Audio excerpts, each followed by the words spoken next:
And the bottom left here into the red in our grand finals of EPTNA. On Raduset Station of all places, it's MaxPax.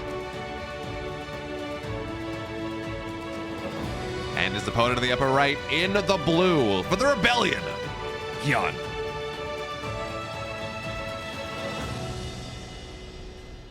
And how wonderful it is to get MaxPax and Byun here in a grand finals. I mean, I know it's not that weird.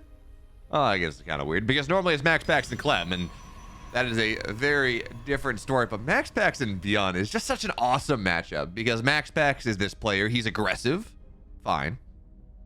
Byun's also a very aggressive player, so it matches up beautifully on that axis.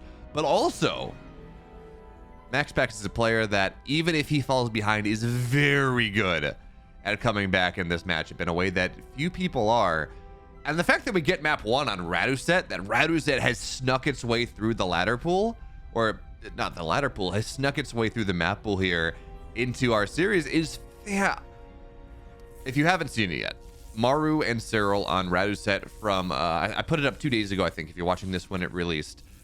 That series, or that game, is probably one of the best games of the year. Raduset is just this, or I guess Raduset, because this is apparently it's a Swedish metro station. Funnily enough, in the real world, obviously, this is there's space behind this. This is not a Swedish metro station, but it's named after one. It's good enough. Is in my mind rapidly becoming one of my favorite maps. I know there are players who are going to say, I want nothing to do with this. This is horrible. It's okay, fine, fair. I get it. I understand. It's a big map. It's decently turtly. It gives players 3 bases for free. Sure, okay. But when the top players play it, oh my. Because what it is, it's super cool. And that A, it gives you 3 bases for free. Great, okay, we're going into the mid game. That's just how this goes. 4th base is a lot harder to take, which I really do like. So it springboards you into the mid game and then actually makes it hard for you to stay there, which is pretty cool.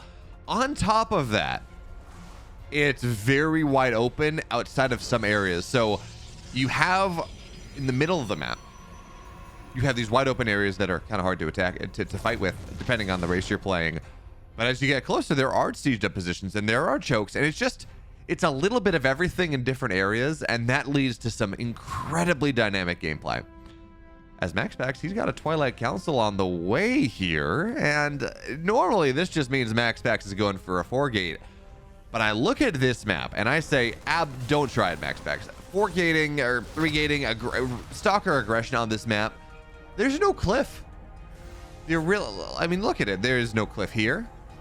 There's no cliff. I mean, I guess there's a small cliff here, but not great. I don't think stalkers can blink over this, actually. I think that's too much space. Pretty sure that's too much space. So, in general, there is really not a lot that MaxPax can do with a massive blink opener. So he's not. It's gonna be a Twilight on the way, Robo behind this. DT drops in game 1, and honestly, this is pretty good for Byun right now. He's a 3cc opener, which means Ravens are slow. Okay, fine, sure.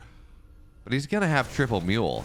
And that really should be enough. Here's KD8 charge. Actually, a bit of a traitor there. Should allow this adept to get out. And now MaxPax, he's going to shade back onto the... Oh, no, he's going to cancel the shade. And got aggroed a little bit. So now the Reaper will kill this off. And yeah, KD8 charge forced things to go a little bit further than Byun would have liked. But at the end of the day, it's going to be okay.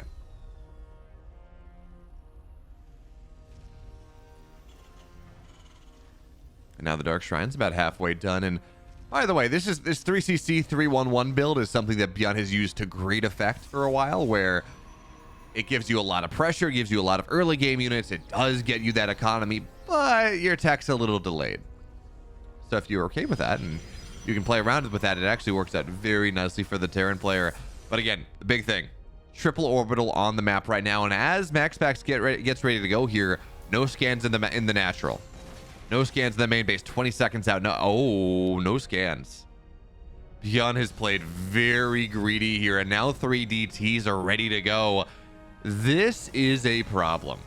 This is a significant problem. Now, Byun, now he's trying to cross his I's, dot his T's, get a missile turret on up, but it's not ready yet. Now, got to be careful there on the Warp Prism, but we'll be okay. A missile turret in the natural getting, well, it will go up here, but DTs are getting a lot of damage done. 5 workers go down. And the DT runs away, tries to get on top of the bunker here. MaxPax gets 8 SCVs and doesn't lose a single unit. Couldn't bomb on top of the missile turret, that's fine, but he caught Byun right before Byun was ready. And considering how well timed these builds tend to be, that's pretty impressive. So MaxPax, his third base now done. As those probes are going to start mining soon. Forge on the way. Archons. Is this going to be Archon drop? Yeah, okay. Archon drops. And this is so smart because there's no starport. I don't know if MaxPax knows about that. I'm not sure how much he saw. I mean, he saw the 3 racks. Didn't see the third CC actually, but he at least saw the 3 racks, and maybe that's enough. I don't know when he saw that. Probably with the warp prism going in, so it's actually not that big of a tell. But anyways, oh, look at this Archon positioning. They're getting so much done. These Marines are just melting. What? Oh, Byun. 8 Marines dead. It actually is a disgusting position how the Archons are going to heal up again. They're going to dive on top again, kill all the Marines, and then, well, Warp Prism's fine because there's nothing that shoots up. And MaxPax is doing such a good job of punishing this. He's doing such a good job of making sure that, well, he gets all the damage he wants. 8 SCVs, 8, 10 Marines, damage on Marauders as well. And he's got his third base. Behind this, he's got, what is that? Is that, okay, an Adept. It's not going to do anything, but it does let him know what's happening. So now MaxPax is the one that gets to be a little bit more aggressive on the map. We're still waiting on upgrades, by the way. We've got Blank, but Charge isn't done, and that's a big thing. Because Byun hasn't tried to take the safe base, which is surprising. I guess maybe he's going to try to take it as the 4th, but this base is wide open, and especially if Charge lost moved out, I mean, good luck holding on to this. It's just not easy. So SCVs are going to get pulled onto the low ground right now. They're trying to mine with the Stalkers. They got Blink, and they're going to have to blink away for just a little bit. +1 done soon, and well, actually, MaxPax, not the best trade there. It could have been a whole lot better, but now Archon's sniping down Marauders here, getting more value. And again, it's Charge that's the big deal. It's Charge that is the really important thing. It's a fight. Yes, CV, you're dead. It's Charge that is the really important thing that says, yeah, okay, Byun, good luck taking that third base. Because, I mean, look how wide open this is. Yeah, there's this doodad right here, and you can put a tank behind it, and you can make things choke up a little bit. You can make, well, you can make Zealots cluster together, but realistically, it is a wide open area. It is not a happy position. Now, +1's done, Charge is done, additional gateways getting added in, Templar Archives, because why the hell not? MaxPax right now, this army that he's building is, I mean, Byun doesn't have a lot to make sure he's safe. His army's clustered a little bit further back, but we have no supply depots forward, nothing to soak the damage, nothing to really soak the AI of these Zealots, and, well, theoretically, this is a great position to attack in for Byun, but actually, seems like he's backing up a little bit. He's afraid of Byun's move out, or more importantly, buying time for Storm. Taking this opportunity to allow Byun to enter his parlor. Be the spider, not the fly, and be absolutely okay with that. I think that's a really solid idea. That being said, I really wish he'd mined out those minerals, because I think Byun's going to try to push through these rocks, which, well, if you have Bio behind and just a couple at the front, that's a really hard position to break. So Byun thinks about it, but instead I guess he's just going to take the Zelnaga.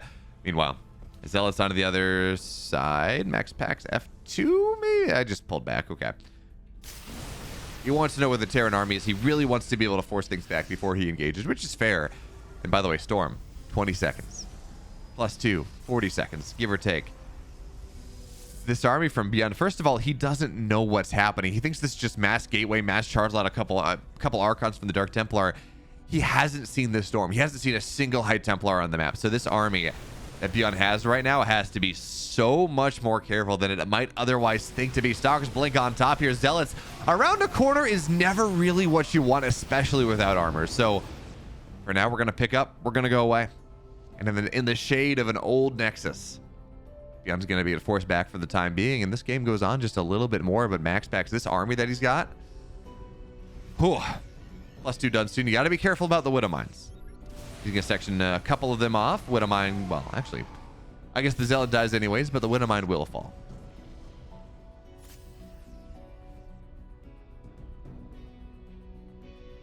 And now we get to see what's going to happen here. So Zealous now getting ready to charge on top, and for now, Byun has to run away. Widowmine doesn't get a lot. MaxPax splits off a couple of Zealots. More Widowmines go down, but we're watching for the storms. The first one doesn't hit all that well. That's key to point out here. The first one's not great. EMPs try to hit the High Templar, but they don't, and now Medevacs starting to fall down here. We have no ghosts in the army that I see.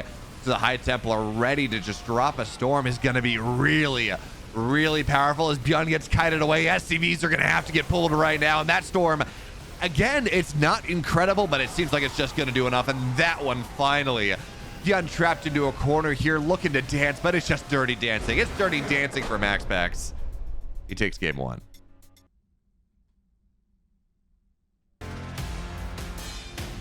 Now in game two in the bottom right, in the red, Storms did oh so very much. It's MaxPax.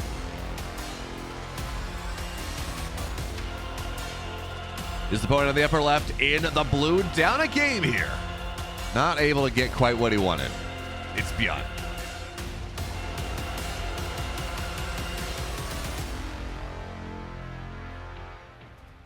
And we saw the issues with Raduset. Honestly, I gotta take issue with Byun though, because yeah, you can talk about how that's a Raduset problem or Radhuset problem, about how it's just so wide open, and that's not fair, and it's hard for the Terran to push, yada yada. Okay, fine, sure, whatever.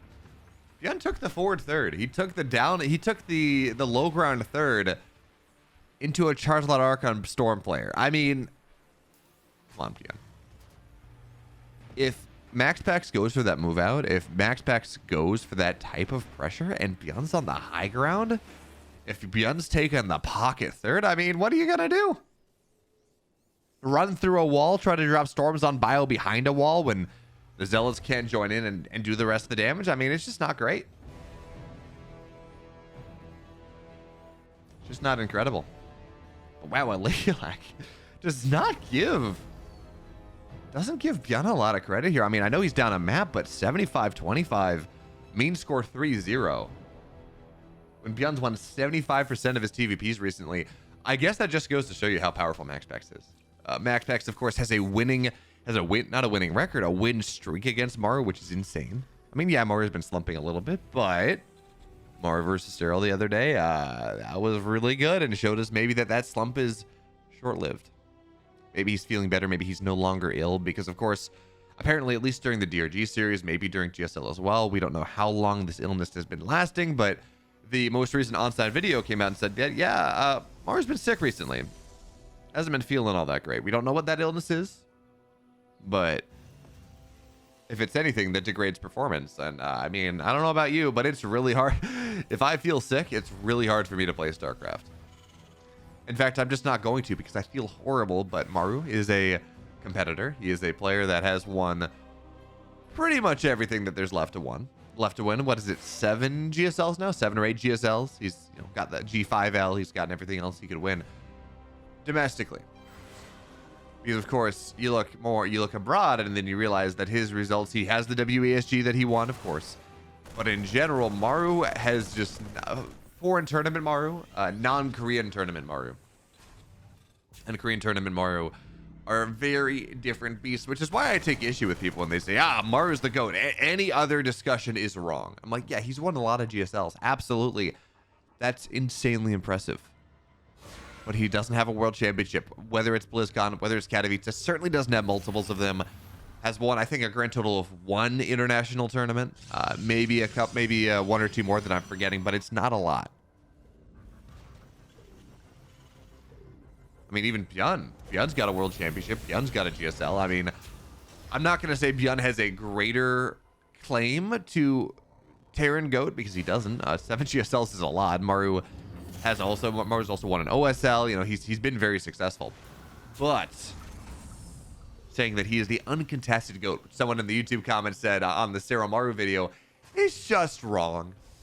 You can say that he's a claim to GOAT status, which I think is fair. I don't think he is the GOAT, but he's got a claim to it. Saying I believe I'm quoting the YouTube chatter here. Anyone with a shred of StarCraft knowledge knows that Maru is the uncontested GOAT. That's just wrong. Rogue's got a claim. Cyril, I think, is the GOAT, but Cyril's absolutely got a strong claim. Maru's got a claim. At least 3 players there. But anyway, talking about this game, MaxPax going for a DT drop in game 2, just as he did in game 1. And this time, well, Byun's going for a 3 racks, and this is just such a beautiful counter. This is a build order counter coming out of MaxPax right now. So as we see an eBay on the way, okay, I mean, any missile turrets are going to be slow, no scan of the natural, or no scan of the main base. There is one getting saved in the natural, but a single scan here to make sure that you can push and make sure you can defend is just not great. So Adepts, you got to be careful there, of course. And missile turrets are now on the way, but Byun is just already taking a ton of damage here. No mining in the natural, no mining in the main base. Missile turret has to be, or Warp Prism has to be careful, but oh, look at that micro from MaxPax. DT kill it? DT kill things. Anyway, 8 workers are going to go down. On the other side, Byun thinks about stimming in, but I mean, we don't have scans. A single defensive DT is going to do everything there. Yeah, Byun's trying to press on the other side. He's got a scan, but there are force fields and all. Oh, wait a minute. Do we have? Yeah, we have production. So probes are going to start to go down. I don't know why MaxPax is doing this, honestly. Just drop another DT. Buy time. Another defensive DT. Like, it's okay. You don't have to lose these many probes, MaxPax, but there is another scan. And that is something. Now the DT will fall. Wait, is Byun going to make this? No, no way. Probes will eventually clean this up. And MaxPax is down probes. Maybe this isn't quite as binary as I was thinking it was. Honestly, I was looking at this. I'm like, well, you know, Byun can't defend himself at home. He can't go and push because he doesn't have enough scans. DTs are going to make this be really not that big of a deal. But MaxPax is down probes briefly. So maybe. But charge is on the way. 3 probes on the way at a time. So this economic lead that Byun has is honestly going to be a pretty brief one. And more realistically than that, Byun, it's an incredibly brief spike, because even as Byun had more workers than MaxPax, you have to remember that all those workers were in the main base. They weren't really mining efficiently, and even that's not really that much of a gain. So more DTs are going to get warped in. And this time it's Archons, defensive Zealot, excuse me, warped in at home. We have no sentries though, so this army can absolutely run right up the gullet. And this third base, I think, is just dead. I think that I almost want to just see the probes get recalled just to maintain some economy, but that's not going to do all that much. These Archons on the other side, I mean, Marines aren't going to do a lot here. Not really, as the micro from MaxPax is just beautiful. Dropping on top of the Marines, knocking them down. And again, MaxPax takes damage. Byun just takes that much more. Although losing the third base doesn't feel great for MaxPax. He's not going to lose the most important part, which is his natural, which is his production, which is his army. So still a decent amount of Marines getting ready to move forward. And this time there's a sentry. This time the force field's horrible, by the way. Force field does nothing. I guess it tracked Byun in, but now the pylon's going to go down. Shield battery overcharge is there for a time. Byun tries to get on top of this Immortal. He's going to get the shield battery, and that's nice. So where's our Warp Prism? MaxPax is... Every time I look at this and say this should be a game that MaxPax wins, Byun wins it anyways. Okay. Byun, he wins game 2. That's crazy.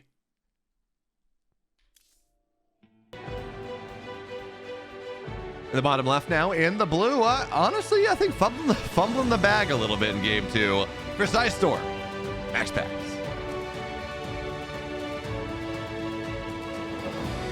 And of course, Never Right in the blue, making it happen somehow. It's Byun.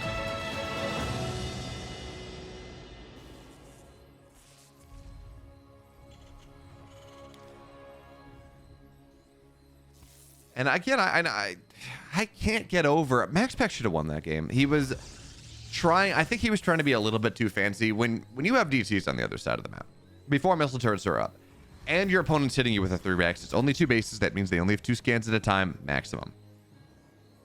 And you hit on the other side, and you realize that there's not a lot of army. First thought, warp in a DT, put it onto the path of reinforcement from the Terran player. Start to kill things, and yeah, you might lose the DT. Okay, fine. You're going to get a couple Marines before the scan gets dropped. Maybe even just one, but you're going to get some. You're going to get a Marine or 2. You're going to force this scan, and then by the time the aggression hits the other side of the map, there will be no scans, and you just drop a DT on its face, and you just slowly whittle the army down like that. You're getting damage on the other side, which MaxPax did, and then, okay, MaxPax took a lot of damage the first time, but he was able to come back into it very quickly, because that's how, well, That's how 3 Nexus work, because he got a 3rd Nexus up. And then Byun gets aggressive again because it's the only thing that Byun can do. And MaxPax on the other side knows it's happening because there's not a lot of army in the main base in the natural. And he still decides to just try to get more damage done. And then Byun stims on top of him, on top of his single Immortal and single Zealot, by the way. He got a Sentry by the end, but just... I don't know whether MaxPax thought he was in a better position, in a worse position, but kind of misread that game. Oh no, not even just kind of. He misread that game by quite a bit. And now, instead of this being 2-0 MaxPax favored, we're going into game 3, and Byun's got a new lease on life. And by the way, this was, well, actually, I guess this was just a Reaper expand. Never mind. Well, no, yeah, no, it was Reaper Double Gas Factory. Never mind. I'm only a little bit crazy. It's okay. So this, of course, from Byun has more aggressive options as the Reaper. Oh, gets another shot off. But yeah, no, there's an Adept. Never mind. Does get a nice scout off, though. It does see the Twilight. So MaxPax opening Twilight against this. And, okay, so we got a Cyclone on the way. I'm really curious. So when you go Barracks Double Gas Factory like this, one of the things that it allows you to do is get a pretty quick starport. But Byun's actually going 2-on-1. So this isn't going to be Cyclone drops. This is just going to be a defensive Cyclone, I think. And that does mean that these Adepts, as they try to find their way in, they're going to be able to... they're not even going to get the SCV. So nice damage here out of Byun, punishing the aggressive proclivities of MaxPax as the Adept gets out. Punishing the aggressive proclivities of MaxPax. Great. You know, that doesn't get much done. But behind this, a second Barracks on the way. This is going to be a pretty quick stim and really turn into a... I've been into a bit of a 2-1-1. I looked at the tank for a second, and my thought is, oh, is this going to be a base and a half type of build, like a Here Marine type of idea? Well, I actually, you know what? I don't think so. I think these are just safety tanks, realistically. Byun scouted the fact that MaxPax has gone Twilight. MaxPax as a player is deeply, helplessly in love with 4-gate. Given the opportunity between 4-gating a Terran and doing literally everything else, he's probably going to do the 4-gate.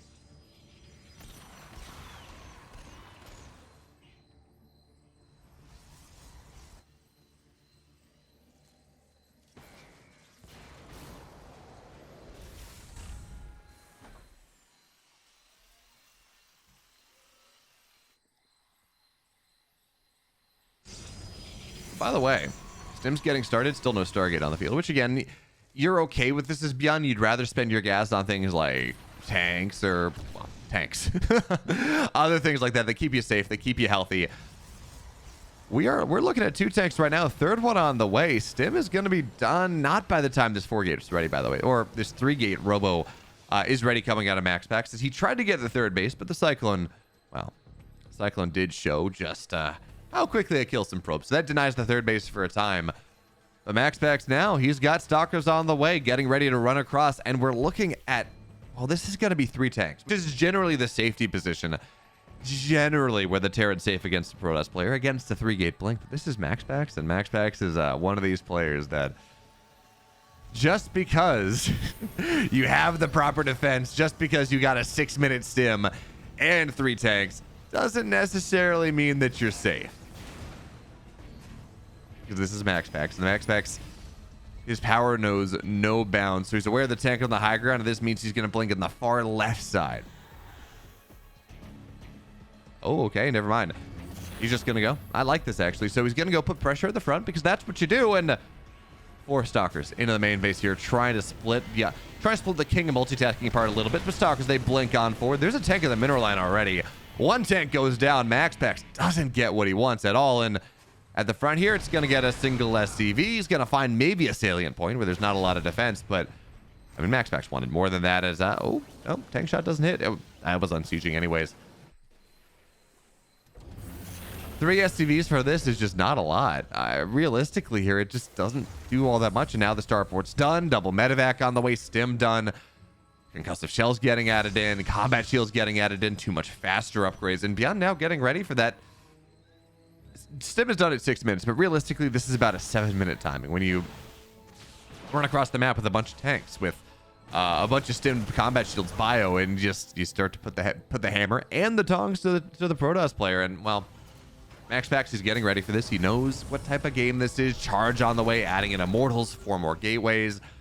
Only 3 gas, so any sort of robo tech is going to be delayed. He's adding it in now, but it really is this focus on the ground tech first, and then the air, and then the robo units, then the Colossus or Disruptors or whatever it is, making sure he's safe before really committing to it. But Byun's getting ready to move out right now. +1's done in about 20 seconds. Concussor cells is done. Combat shield's on the way as well. So Byun, this is his timing. 7 minutes and 30 seconds, something like that. MaxPax, of course, with the War Prism on the other side. These are slow zealots, but they still have enough damage to do, and now charge is done. So MaxPax in the middle of the map here loses a Stalker, which is not what you want, but he is peeling away at this army just a little bit. And more Stalker or more Zealots are going to warp in on the high ground. Force field is going to have to be ready, and it's okay. It doesn't quite section the army off. It doesn't quite prevent it from running up the ramp. Ideally, what you're looking for there is to get half the army against the Zealots and the other half just on the other side, so you can kill half the army with your Zealots and then pull back a little bit and be very okay. Meanwhile, on the other side, 4 SCVs go down. So MaxPax handling this push from Byun well enough, getting damage on the other side, and actually Byun's going to just peel back up, go home, realizing pretty quickly that this attack is not going to work out all that well. So MaxPax got his 4th base on the way because went ahead. Why not get more ahead? And of course, Colossus getting added in.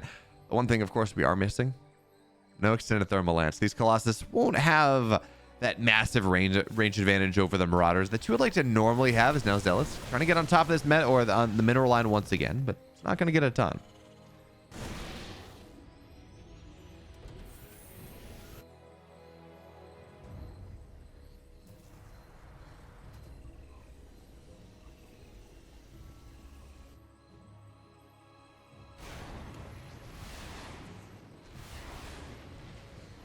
That Warp Prism does get out successfully, so MaxPax, the Warp Prism got everything it needed. Yeah, the first Stalker, bit of aggression, didn't get a ton, sure, but what it did do is it kept Byun back at home, that in the force field. So Byun with that 7:30 timing, they really, as a Terran, you're trying to end the game on that timing, or at least do substantial damage. The fact that Byun couldn't get anything done now.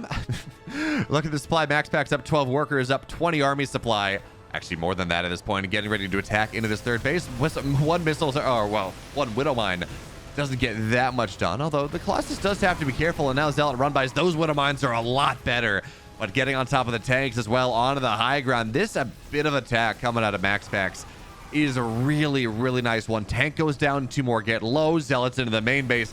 And MaxPax getting ready to run straight up the gullet here. Yeah, there are some Vikings, and they're going to kill one of these Colossus. Second one going to go down pretty quickly as well, but the tanks are falling. Zealots, 25 SCVs are dying, and yeah, the attack in the front isn't incredible. Honestly, it's pretty bad. 40 SCVs go down. Colossus, yeah, it's dead. Okay. But more importantly, 44 SCVs are dead. MaxPax down for the moment. He's going to have to rebuild some Colossus, some Immortals. Sure.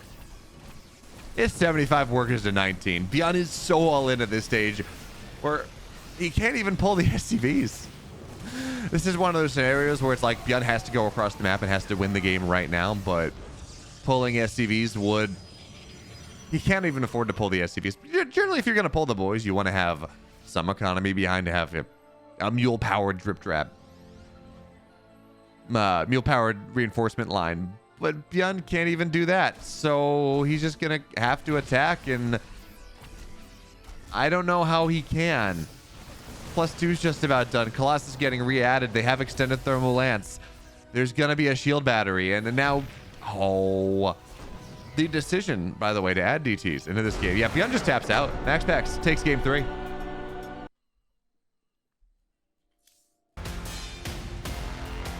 In the upper right, and perhaps our last series of the day. He's up 2-1. Last game of the series. There we go.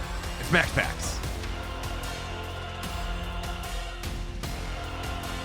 And the bottom left in the blue. Down a game. Fighting to come back again. It's Byun.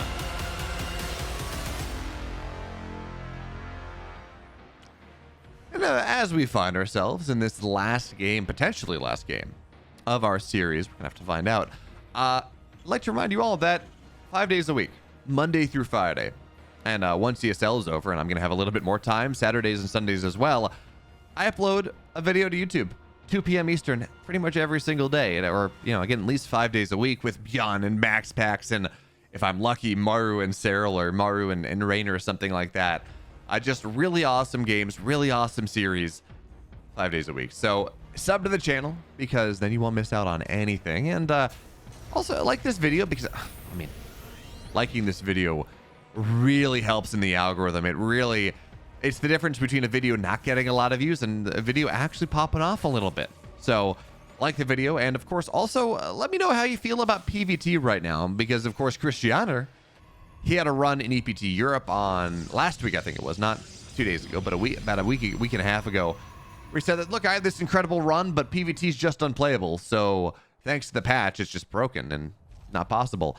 And now we see MaxPax up 2-1. Is Christiana right? Is MaxPax just a freak of nature? Is PvT playable? Let me know what you think. And if you don't have any thoughts, drop an emoji. Because again, it really does help out with the algorithm. And then I get to see what your favorite emoji is. And that's always a little bit of fun too. So, into game 4. And MaxPax, honestly, I think he should be 3-0 right now. It's a tough situation, and it's hard to get the read when you're in the game, but I think he very much flubbed game number 2. I think he should have won that game. That's the long and short of it. He should have won that game. He had the build order counter, but Byun made it happen. MaxPax misplayed a little bit, and then, well, that's just how things are. That's just how things go. That being said, though, MaxPax, he's going to have to defend an aggressive Byun here in this game 3. It's a 3-rack expand. So what that means is that there's going to be a lot of bio, a lot of stimmed units, combat shield running across the map. And for now, we're going to see the command center get delayed a little bit. Zealot adds a lot of nice damage. So another SCV goes down. And with the Zealot and the Adept here, it's hard for the Marines to take the fight. Don't tell me. No, Byun! 3 SCVs go down. Byun! No. This command center is delayed for a dog's age. Actually, a cat's age at this point. Cats live longer than dogs. I guess maybe even just for a human age. This should not happen. He got overly greedy. He thought he could handle it. But he just loses 3 SCVs and has his command center delayed for a lot longer than it normally would be. So Byun is just... Is this the end of the world? No. But does it feel good? Also no. Oh man, this is rough.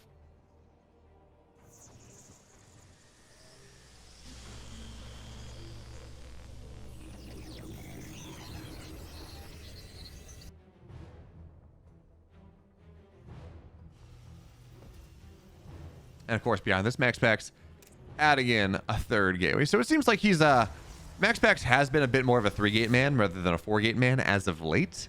Make sure I didn't count this right. Yeah, 3-gate man as of late. Because he's just this is the evolution of Protoss builds for a while, where you start something with a lot of gateways. That's a dead stalker there. Unfortunate for MaxPax. Really, with this aggression coming out of Byun, you really need to make sure you have all the units possible.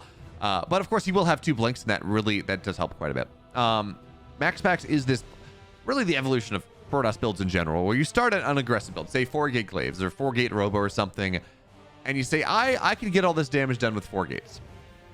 That's great. That's fantastic. You get a lot of damage done with 4 gateways. And then you start to say, well, you know, what if I want to be a little bit greedier? What if I want to go and play this a little bit more middle of the road, but still get some damage done? Well, then I guess you're going to go 3-gate. You're going to try that. And if that continues to work, then you go down to 2-gate. And now you're properly greedy. But MaxPax here on the other side, he's got a blink. He's going to have, he's denying mining of the natural, but on the other side, he does have a full wall, and this is going to have to be a recalls. Now that's going to get canceled, but a force field. This time the force field's not going to get whiffed for now. Gateway seems like it might fall down. But no, Byun can't even target that down. The sentry dies. There's a shield battery, though, and this pressure coming out of... Oh, MaxPax. Don't want to kill your gateway now, friend. And Byun not going to target the gateway down. Even still, this aggression coming out of Byun, a couple of these units can't stim anymore. And that stim's going to be done very, very soon. So MaxPax, he has held this very nicely. He's gotten damage done on the other side, 3-gate, or any sort of early robo game against a 3-rack is just really nice. So MaxPax holds on very nicely here. Third base done. Just about adding in more stalkers, and now he can think about moving on to the other side of the map. Yeah, Byun's gonna have another reinforcement ball. Sure, it cannot heal. MaxPax is gonna duel in the middle of the map, blink back, do it again, and this attack coming out of Byun, it just doesn't have any legs. And this is the second game in our series where I really feel like Byun has just been kind of build order countered. MaxPax, of course, doing it very nicely, but it really does feel like Byun has been build order countered for the most part. As these probes don't want to be quite as exposed as they are, maybe, but MaxPax finds his way back to the shield battery. Stalkers now blink on top. The second army of Byun is dead. On the other side, well, War Prism doesn't get a ton done, but it does keep an army back at home. And now MaxPax, he's defended again. He's getting damage done on the other side, at least pressuring Byun to stay home, and 54 workers to 46. He's up an army supply, adding in charge, adding in more gateways. It's a tale as old as time. You know how this works. When you're ahead, well, with all else being equal, you should be able to continue to stay ahead. So now we're going to see the bunker go down. So it's just in bio. There's no healing here. The starport's not even done. No tanks either. MaxPax, he might not break Byun right now, but it's not going to be the work of ages either, as the reinforcements continue to rally on in. But Byun is just losing things. He can't build units in the same speed that he loses them. So Stalkers now blink on top. More Marauders are going to go down. Yeah, Stalkers will die. Sure, okay, whatever. MaxPax has Byun. Byun's dead at this point. He's going to try to make something happen. Get on top of these wounded Stalkers. Knock. Oh, one will fall. Okay, SCVs are going to get pulled here as well. But MaxPax has 3 bases. He's adding in 5 additional gateways. He's already at 4 at the moment. So he's going up to 9 gates. Charge is going to be done very soon. And yeah, Byun's not leaving the game because, of course, this is a game where if he wins, he gets $200. More EPT points. If he loses, it's $100. Like, he very much cares about winning this game. This is the finals. He loses this game, he's out of the tournament. But at this point, I mean, charge is done in 10 seconds. +1's done very quickly after that. It's going to take the largest of miracles for Byun to win this game. There's no missile turrets or widow mines around. That's pretty nice. Here's the widow mine the damage gets dodged by the War Prism anyways. You'd love to see it. Now +1's going to be done soon. 5 more zealots warp in. We got a Templar Archive just for, I don't even think you need for Storm, just for Archons. And more damage continues to get done. MaxPax, he honestly 2 build order counters and 2 very nicely played mid games means that MaxPax, he wins the series 3-1. But really, this should be at a 4-1. MaxPax, your champion.